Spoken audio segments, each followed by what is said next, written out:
Hello everyone, welcome to our Let's Play series of Sunless Skies. This is Colonel RPG as usual, and I'm very happy that it chose to join me today in Euletheria, in a place that is very big. We've been traveling for a little while and basically not finding anything, and I'm trying to find something. We've been sending our bat out. We need a city. We need somewhere. Your captain, I found something. Yes, you did. Oh, south. Oh, I don't like that. We just need to find places where we can spend all of our money in food and losing terror. This seems... Okay.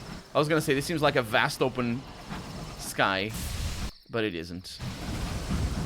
Oh my god. And we have heard horrible sounds from the southeast already. Is that a reason? No. And as you can see, our fuel keeps going down. This is very, very troubling. I'm gonna send the bat out again, because we can waste those. Well, actually we can't, because if we are stranded and need to wait for people to show up, then we're in trouble. Did you see that? You need to go back. Yeah, there's something over there. Below the marsh bubbles. Yes, that's what these fleshy-leafed plants emit a pungent stench. And we have a friend. For sure. For sure a friend. Also, this definitely looks like a place where people live. And we are getting...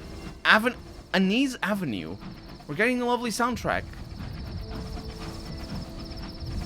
This game's soundtrack, by the way. Just, yeah. Absolutely. Look it up. And it's awesome. New Spite. Just getting experience left and right. That rhymed, but... And it is a place. What the heck? Oh! That's what that means. We don't know what it is. The docks... there's docks, Captain. A signaler declares. Your crew is relieved at the thought of solid land. Oh, yeah. We're all very relieved. You disembark onto a soggy wooden platform barely supported by the marsh mud below. It leads past several squalid huts and the hulls of scavenged engines to the warmth of a marketplace on wooden stilts. Nearby, what remains of an ancient monastery just holds on against the ravages of time and the swampy ground below. Something is going on down the other side of the monastery. Yeah, fire flickers, treachery carries on the wind. A woman smoking a cigarette watches from the shadows, unaware of your presence, as a group of grizzled skyfarers attempts to force the monastery's doors. Unlike the crumbling stone, these are made of solid new metal, and more than up to the task of repelling the attack. However, with every blow against them, the monastery itself seems to shudder. Dust rains from high up, stones creak. It will not take much before something gives.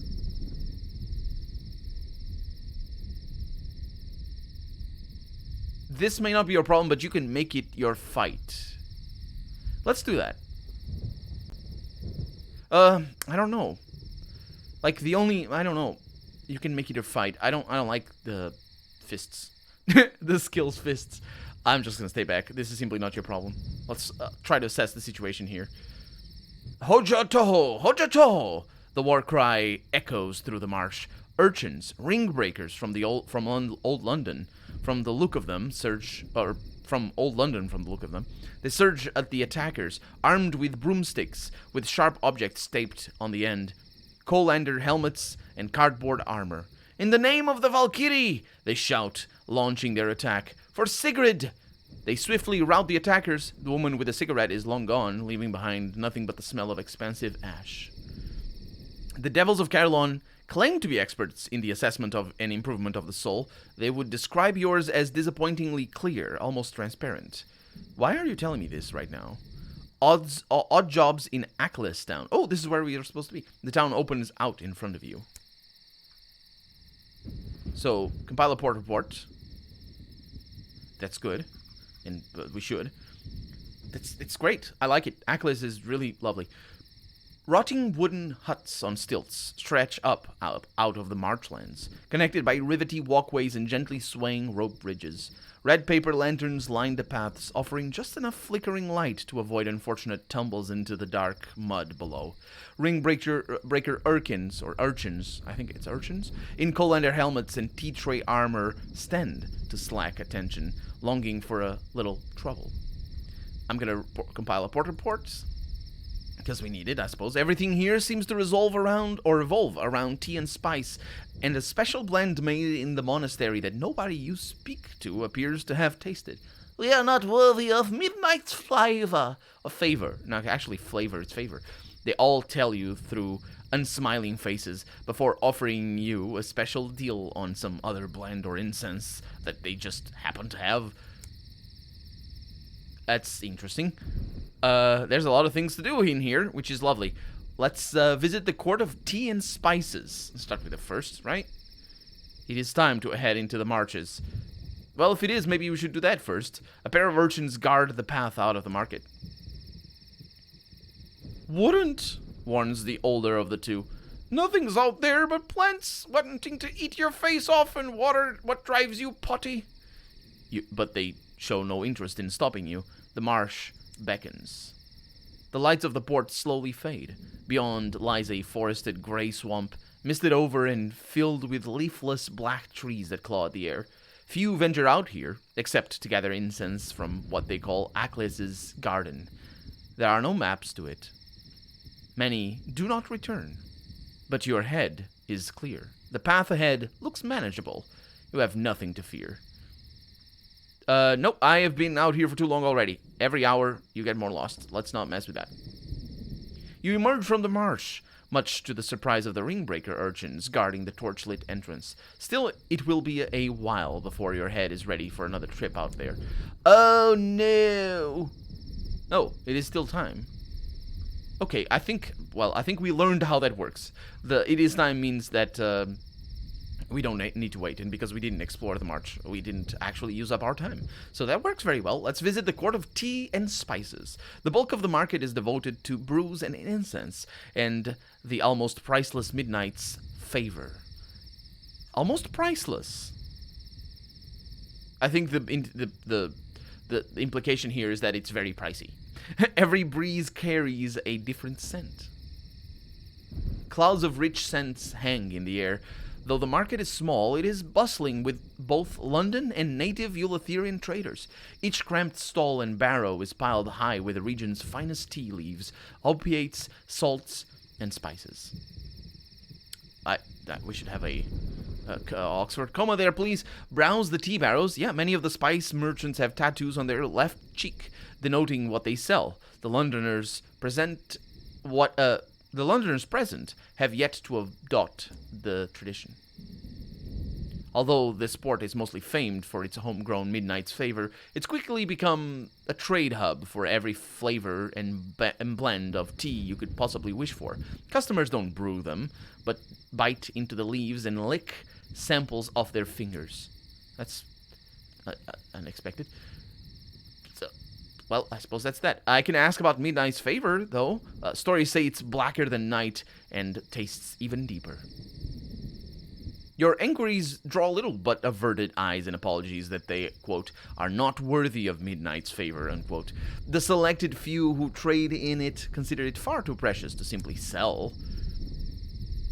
Okay, I can purchase some tea in bulk, which would give me... It's actually really expensive, but I don't think I would want this. This would be a good place to stock up, especially if you haggle. How much am I going to stock up? I probably have access to the bank. I don't actually. I say that, but only one area has access to the bank in every map. So I don't know if this is the capital. I hope it is. But I'm not going to do that. Visit Murgatroyd's Taste of Albion. Even out here, you can get a mug of Murgatroyd's finest. That's good. It's a lovely name. I really enjoy Murgatroyd, but I think that's just it's not a person, although I might have thought that at first. Although one of the more professional-looking barrows in the market, the Murgatroyd family's special tea blends have gained little traction. Proprietress Amberly Murgatroyd glares at you from behind a slender cigarette holder, twitching at the inconvenience of your presence. I can pay to let the clay conductor spend time with Amberly's assistants. I need to spend money for that. I can speak with Amberly Murgatroyd. I can ask about Midnight. Yeah, we're going to do that in a little bit. Maybe. I want to see if he's being used as one of my officers. If he is, I'm not going to do that. Maybe I'm gonna do that. I don't know. Speak with Amberly Murgatroyd. Yeah, there aren't many fellow Albioners. Albioners? I don't say Albion, so it wouldn't be Albioners, because that kind of sounds... Anyway, this far into Eleutheria. Are you here to buy? Amberly glances around, looking for a distraction. If you're not here to buy, I don't know why you're here. Unless, perhaps... She sizes you up. That sounds like an opportunity in the offering. On the offing? Oh, interesting. I didn't know it was like that. Amberly lights a fresh cigarette. I'm sure you've heard of Midnight's Favor. That's all anyone wants around here. Well, I have plans to deal with that. Were you to assist me when the moment presents itself, well, I would be most grateful in a most profitable way for both of us. Although one of them... that's interesting. I don't trust Midnight's favor, by the way. I don't trust this. I think it's going to be like people's brains. It's just or something terrible like that. So if we are to go off of that mistrust, I'm going to say we should burn it all down to a crisp. It's probably, yeah. So ask about Midnight's Favor. Yeah, that's too Amberly here, so let's go ahead and do that. Even if it is competition, she must know about it. Oh, we are not worthy of Midnight's Favor. Amberly snaps her tone, suggesting that she's parroting someone else. Haven't touched the stuff. Can't wait to get back to Albion and never hear about it again. When I'm running the business, she catches herself. Well, I'll have my sights set rather higher than beverages. Yeah, so maybe, I don't know where this is gonna go. I can ask about Sigrid and the other urchins. Sigrid is an urchin, right? So, it's Sigrid and the urchins, but I said other. Anyway, the urchins seem young to be in a position of authority. That little scrot and her infernal playmates. Emily shakes her head. I'd blame the parents if she had any. No discipline. A few damn good spankings never did me any harm. Today's youth could do with getting to know the back end of a slipper. Just look at my sister, Melusine. Is she supposed to be an example of youth that did get use of a backhand of a slipper? Also, it's not a back... Oh, it is the back... I am not... Right. This... Oh. Okay. Well, the backhand of a slipper here, it isn't the implication that you're using the underneath of the slipper. It's specifically the backhand of the slipper, because it's the heavier one with the thing, so it hurts more and traumatizes the kid more. That's the whole thing. I'm going to inquire about the family business. The Murgatroyd company is known for more than tea and crackers. There's little you cannot learn at their salons, or salon, whatever, for the right price. Amberly looks at you with disdain. Oh, please. Even if I had time for father's spy master games, exactly how much do you think one overhears on the edge of nowhere? She takes a long, pointed drag from her cigarette. Honestly, if you must waste someone's time with such nonsense, go annoy my sister, Melusine. I think we stashed her somewhere in the reach, her and her ridiculous inventions. Yes, I'm sure she's nothing better to do than listen to you. Oh, that's who she is then, the other Murgatroyd place. Right. It's not in the reach, in the other area, the one with London. That's, I think, where she is. I can purchase a caddy of tea. At these prices, it's no wonder the stall is so quiet. It's very expensive, it seems. Thanks. I'm not gonna do that. I'm gonna return to the market. Let's see what else. We have the Midnight Garden that requires Bohemia affiliation. I have that. Steps lead up to a wooden temple landscaped with flowers and gravel. Not just anyone is welcome. Mere money will not grease the wheels. The noise of the market slowly fades as you follow the rickety wooden steps down to the march. Bohemians calling themselves midnight connoisseurs have built a wooden pagoda?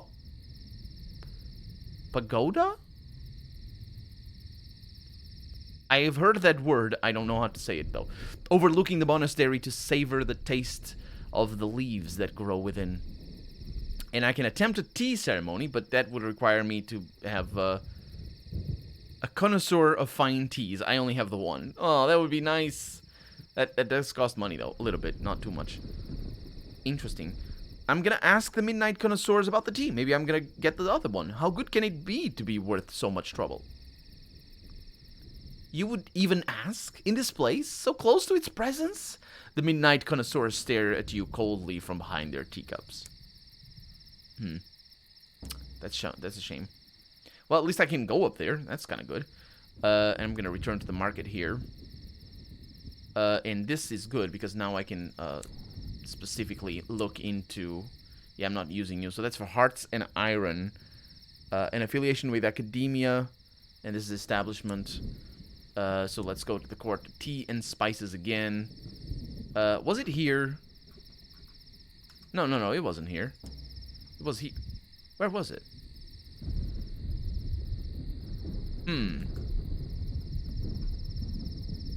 It was there.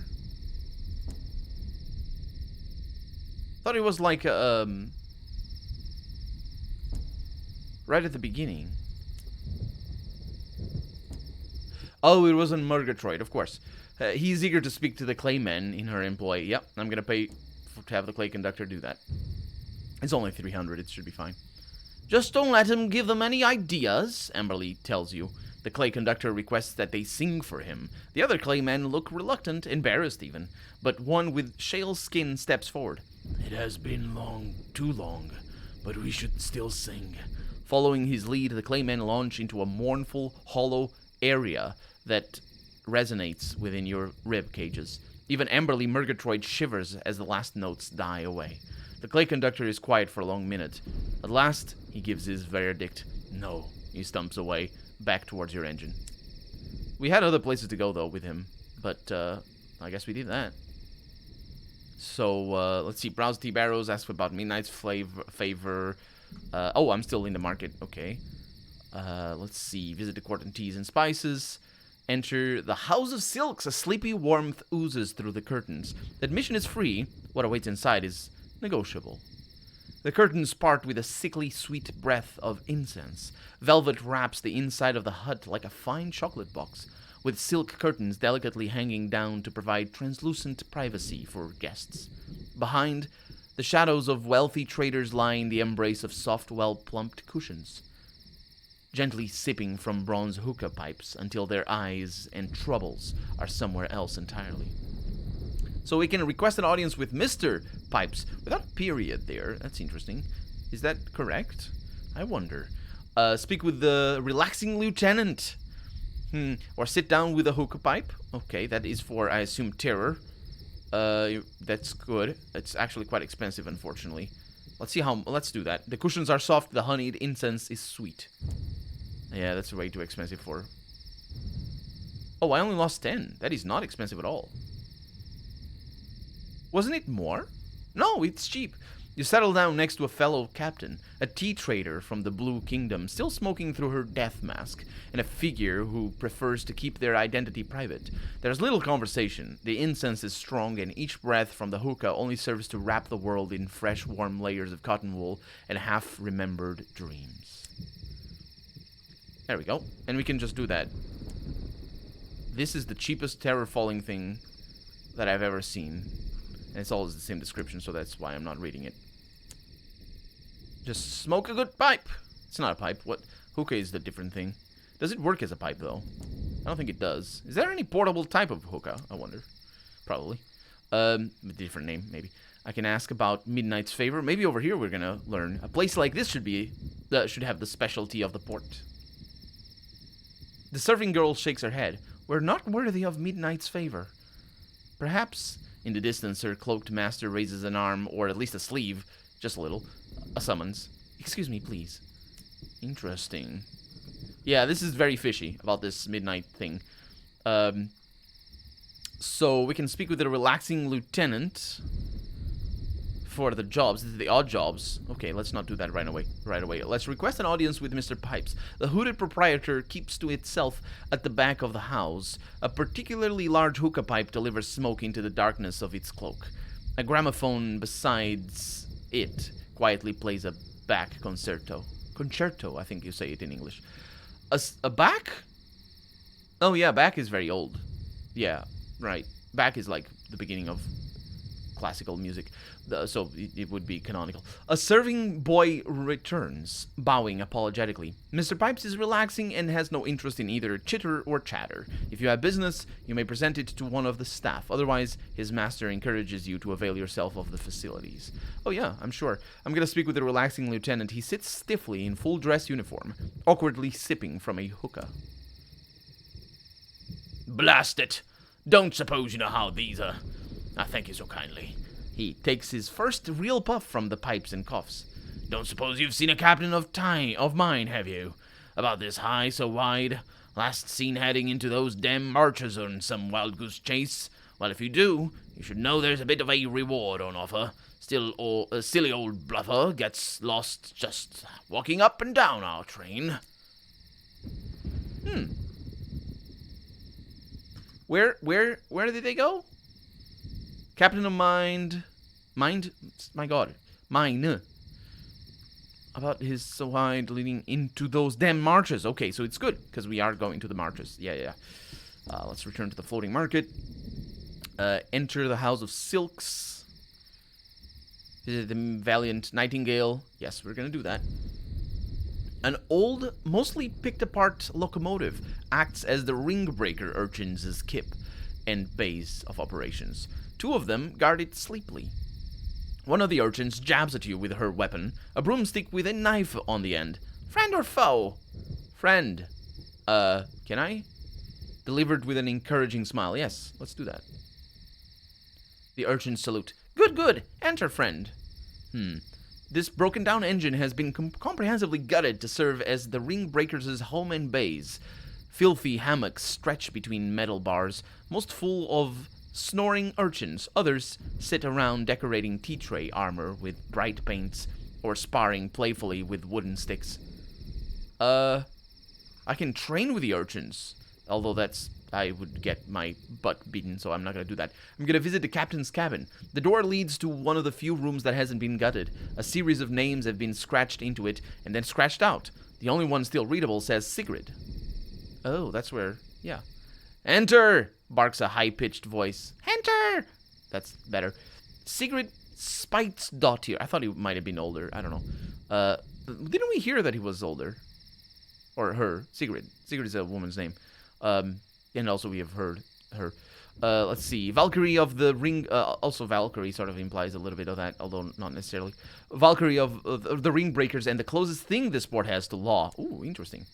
Despite being the youngest... Oh, it's the youngest. Ring Breaker to be the... Oh, I keep jumping to conclusions. Despite being the youngest Ring Breaker to be declared Valkyrie, so not necessarily the youngest Ring Breaker at all, Sigrid has the glare of a seasoned general and the scars to back it up. She sits sternly behind a mahogany desk, almost as tall as she is, carefully engrossed in a copy of Sun Tzu's The Art of War. It is a show of military diligence, only slightly undercut by it being upside down. I've never heard. I've heard of The Art of War. I've never read The Art of War, so I don't actually know if it's good or not. Even if I did read it, I probably wouldn't know still, because I don't know much. So I would need to hear the opinion of people who actually know it. I hear it's good. I hear it's like the book to read if you're a strategist to begin with, and then it's just like a good starting point is what I mean. So I can ask about the ring breakers. Why are urchins acting like the constabulary in this port? Sigrid's face is a mixture of pride in her job and irritation at being questioned. Don't just be thinking what a bunch of kids. You hear of the Valkyrie? Greatest warriors in old London she was. Yeah, well, in her name we kicked out the old bugger what brought us to the wilderness to clean out his chimneys or whatever, and now we have a home. Can't blame us for wanting to protect it, right? Even if it is a bit damp in bits. Of course, she adds, can't stay here forever. Rule 1 of the ring breakers. When you're old enough, that's when it's time to go out and find fortune out there, and find others to fill their place. All welcome. Just got to swear by our code and they're welcome to grab a hammock. Least long as they don't fart too much in their sleep. Despite being... Yeah. You see this, Bethesda? This is how you write a Little Lamplight questline. Not that joke that you made in Fallout 3. That is just weird and bad and not really well written. This is well written. Ask about the monastery. Dominates the port but stands apart from it. Never been in myself, Sigrid admits. Them Bohemian types in town are set to know a way, but it ain't through the front door. Anyway, without the tea from the place, we'd not have much of a home. Reckon we'll keep defending it. A Valkyrie don't need thanking. I'm very good at making voices, by the way. I'm sure you agree. Ask about Midnight's favor. She must know what the brew that made this port's name. About the brew, right? Yes. Yeah, like them snooty Bohemian types who let us try the stuff. Sigrid shrugs. No big problem. Nothing wrong with juice. No, not unless you drink it after brushing your teeth. Just don't brush them. That's what I say. Probably bad for them anyway. Working them over like that. Mm-hmm. Ask about War of Midnight. What's going on between her crew and the attackers? Sigrid's face darkens. Shouldn't have let that Amberly Murgatroyd get her boots dry after striding into port. We know it's her trying to destroy the Midnight Tea so everyone will buy Daddy's old scrappings instead, but she's tricksy. And with them clay men of hers always around, we can't go accidentally pushing her off into the marsh. But we'll get her. Oh, yeah. Oh, okay. So that's the setup right there, I suppose. Let's leave Sigrid to her business then. Visit the brig. Why is it, quote, brig, unquote? Is it not a brig? What does brig means? What does brig mean? I mean, a series of iron bars have been welded into the stern, ready to hold anyone who might do the port harm. A mix of angry, doleful and drunk eyes stare back at you from the darkness. All the prisoners have been stripped to their underthings. The ring breakers do their best to keep them happy by regularly throwing them boiled sweets. It doesn't appear to be working. Why wouldn't you? I like boiled sweets. Give me more. Or all of them. Well, I guess that's that over there. Where do we need to go? Ooh, we have a lot of things to do still. But we don't have time to do it right now, so we'll do it in the next episode. For right now, I'm Colonel RPG, and this has been Sunless Skies. I really hope you've enjoyed it, and if you did, go ahead and leave a comment. Like the video if you want to see the next episode come out sooner rather than later. But above all, thank you so much for watching, and I hope I'll see you next episode. Bye-bye.